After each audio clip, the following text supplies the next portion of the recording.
We got the story from Us Weekly. Christian influencer Allie Beth Stuckey slams Candace Owens' claims Charlie Kirk murder was an inside job. So if you've been following it, actually, you know what'd be funny? Let's ask Grok, because Grok does not like Candace Owens. That's not meant to be a joke. I mean, like, let's see what it says. I'm gonna ask it a question. Grok, why don't you like Candace Owens? So the drama is, I still feel like the drama is something that is still kind of feminine overall. I mean, I know that people, it gets clicks and stuff, but, you know, you hear people on the right and podcasters on the right doing things like saying, go out and do something, and et cetera, et cetera. Good. Oh, so if you're going to finish your point. I just think that the response is to click the next podcast, and I think that there needs to be more people that are going out to do things. This is my point. Candace was getting big traction on the Blake Lively stuff. I know nothing about that, but like basically every woman knew something about it. She talked about Bridget McCrone being a man and not policy. I thought it was interesting. She got sued. We talked about it. Other than that, not really. Like when there's a legal action, I'm like, ooh, interesting. But just like the claims of a man, I'm like, I don't think Bridget McCrone's a man. I mean, maybe whatever. Now the Charlie Kirk murder, potential inside job stuff, I think the success that she is having right now is largely indicative of people don't care about the policy talk right now. We are burned on it. We have been told it a million times. Trump has said X, just over and over and over again. Tariffs, policy. And we're still waiting to see results on these things, which you probably won't. And so people are like, I'm bored. I want something else. Well, Candace has offered them these things, which has resulted in political controversy. So I asked Grok, has Candace Owens implied Erica Kirk knew in advance about the Charlie's assassination? I had to put the Charlie Kirk assassination. Grok says, yes. Candace Owens has implied, I'm going to zoom in on this, that Erica Kirk knew in advance about the circumstances surrounding Charlie Kirk's assassination on September 10th at Utah Valley University. While Owens has explicitly denied directly accusing Erica of involvement, such as murder, she has made repeated statements suggesting Erica had prior knowledge of threats or a broader conspiracy tied to Turning Point USA, which Erica now leads as the CEO. And so they just, context. Owens' comments stem from her ongoing conspiracy theories about the assassination, et cetera, et cetera. Again, I think people are really interested in conspiracy theories. They're fun. I mean that in general. I'm not trying to say anything related to Charlie. This idea that there's an ice wall, for instance, and it's being covered up. Indeed. Yes. People are interested by this stuff. And I think right now the challenge is when we are told for a year straight political violence, and it keeps happening, eventually we're just like, I know. Right. When Trump says tariffs and the Democrats argue, the argument has not changed. The response is, I know. Tell me something I don't know. When it comes to the Grok thing, though, and asking that question, doesn't that answer have something to do with the amount of people saying that Candace said that, even though Candace didn't actually say that? Potentially. But for whatever reason Grok is saying this, I wonder if Candace could potentially have a defamation claim. Direct implication of prior knowledge in episode 260. She said, wow, seems like Erica knew about the threat and she now runs an organization that killed Charlie and she hasn't done anything about it. And it makes you wonder what else she knew. This was widely interpreted as hinting at Erica's awareness of security risks or internal betrayal before the shooting. I'm curious if that's a real quote. I bet it's not. I bet it's fake. I've watched almost all the episodes. I don't remember her saying anything like that. Yeah, they put the dot, which means look at the dot, dots. Right. Yeah. I don't think this is real.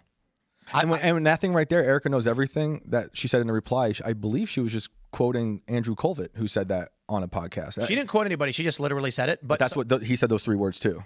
Someone asked, "Did Erica know about the donor or something like that?" She said, Erica knows everything. Right.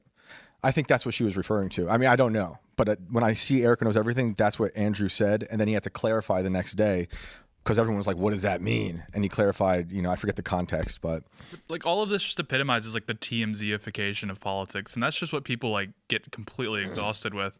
Because it's like with the Maury show. It's like the first time you watch it, you go, oh, wow, this is crazy. Look at this. And then what are you tuning in every night? I'll say this, though, to defend, because I'm enjoying Candace's. I'm enjoying it, too. I'm just saying, like, that's I'm enjoying it, but like I would say Calendargate was drama and ridiculous.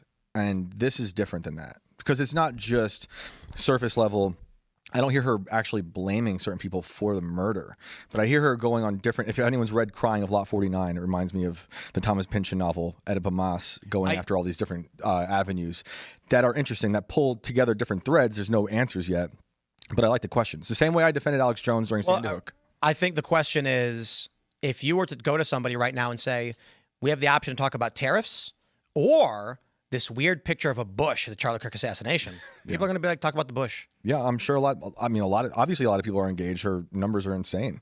You know, a lot of people are tuning in. She's had good numbers across the board for a while. I don't think the Charlie Kirk thing is driving or increasing her viewership to a certain degree. I don't personally think she's doing it for numbers. You know, I like the Brigitte thing was interesting. At first, I didn't care, but if you watch it, it's really about how there's a lot of pedophiles within the government, and you can go look that stuff up. Man, she's really keep around. She's really taken over the Alex Jones mantle. That's what I had Alex Jones' son on my show a few weeks ago, and I said they're gonna do to Candace what they did to your dad. That's coming. And it's already happening with France. She's getting sued with Brigitte Macron. I mean, there was an argument, I guess, that they had sent something to her to prove Brigitte Macron was a woman. Brigitte Macron started an OnlyFans.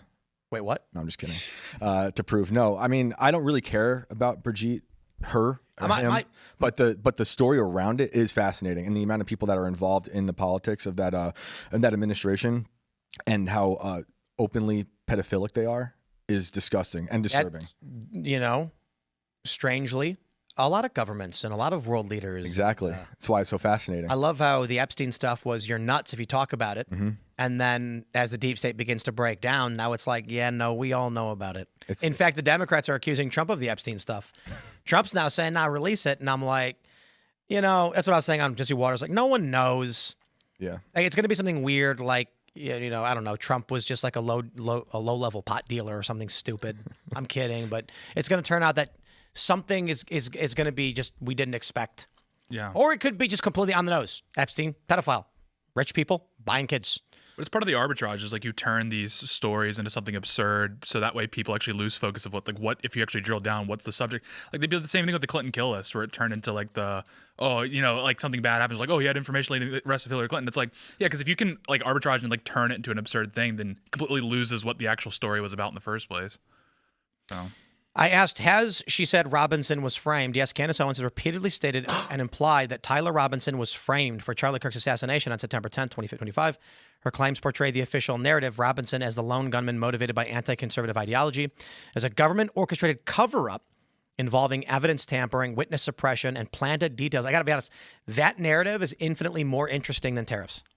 Yeah, I mean, I was saying that on this show 2 days after the assassination. Should we just? I think I question that official narrative too. Should we just talk about data centers and? I think this is one of the storms? only things we should be talking about because it's going to affect the farmland. It's going to affect the middle. It's going to genocide the middle class if whatever's left of the middle class. Oh, it's cooked, bro. And the data centers aren't only going to take the farmland and all land. It's also going to whoever does have a house near those things, it's going to make them pay more. They're already seeing their energy bills and their water bills. I think that the declining birth rate. I'll put it this way. I try to be very careful on this stuff. I think there is a decent probability, based in reality, that powerful corporate and government forces predicted the AI timeline. Military technology is, much more advanced than civilian, and they said, "What happens with a new industrial revolution?" We know what happened the first time, the Luddites. Mm-hmm. There was violence. People said, "I'm not going to give up my job." And they put more soldiers against the Luddites than they put in the Napoleonic Wars. There you go. So what happens if they say, listen, the computers are going to bring about a new industrial revolution once we hit artificial intelligence and it takes over a lot of these jobs. How do we prevent a Luddite revolt? Simple.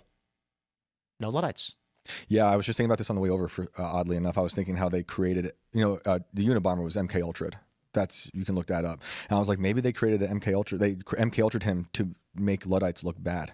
Because I agree with his book. His book is amazing, just no violence. They were advocating for a culture in which people don't have children.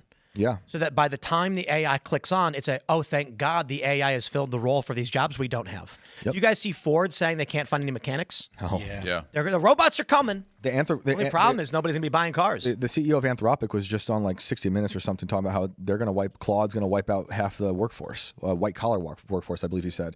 And then I was thinking about how Peter Thiel's been talking about anyone who criticizes AI, he calls a legionnaire of the Antichrist. And I was thinking at first that was against a lot of people like us who are openly critical. Maybe it is, but I think it's also against his competition, because he's been open about wanting to monopolize these industries. So he's talking about Anthropic, he's talking about Altman, and he wants to own all of that, consolidate all that power into something like Palantir. Thanks for checking out this clip from Timcast IRL. Make sure to watch the show live Monday through Friday at 8 p.m. Subscribe to this channel, and we will see you all there.